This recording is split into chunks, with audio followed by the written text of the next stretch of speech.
बौआ जब जन्मौटी बच्चा जन्म लिया तकर तकिया बना रहल छी सरसों के। यहाँ सरसों के बना सकै छी आ रैंची के सेहो बना सकै छी। ई कपड़ा अहाँ के एतेटा के की करब अंदाज से ई फाड़ि लेब आ फाड़ि के एकरा सी देबै झोरा जकाँ एना के सी लेब।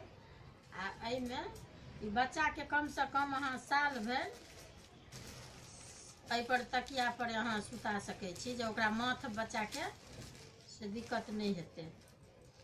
जेना एक भगू भ जाइ छै टेढ़ ले ऊँच से नहीं हैत। या ई सरसों के हम तकिया बना रहल छी जन्मौटी बच्चा के।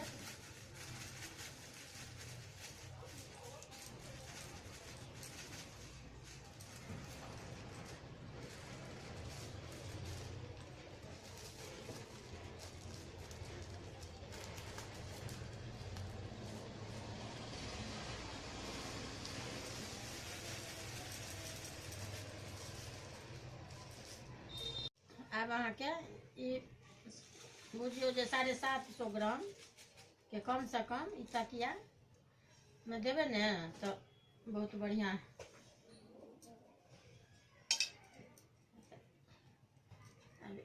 एकरा की करब एना के मुँह के बढ़िया से सी देबै पूरा देला के बाद।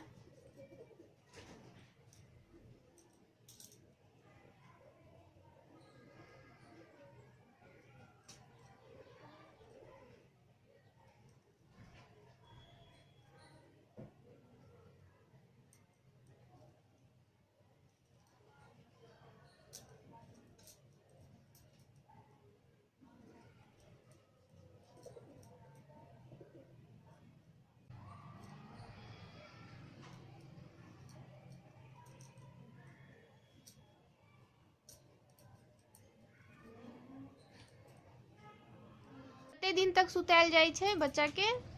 ई अहाँ कम से कम एहि पर अहाँ साल भर बुआ के सुतेबै तो बढ़िया रहत। एहि पर एना के बच्चा माथ दै छै तो ई कनी गड्ढा टाइप के भ जाइ छै। एहिमे अहाँ के माथा टेढ़ टूढ़ नहीं होइ छै एक भगू।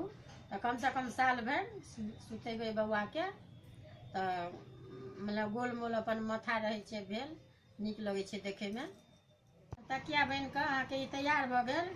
जखन कखनो बनाबी तो सूती कपड़ा देबै एहिमे आ ई बना के सूती के कपड़ा में द के भरि देबै। ऊपर से कपड़ा दोसर खोल अहाँ के बौआ बच्चा जे जिनका बनबे के हुए से अपन बना के से लगा देबै खोल ऊपर से।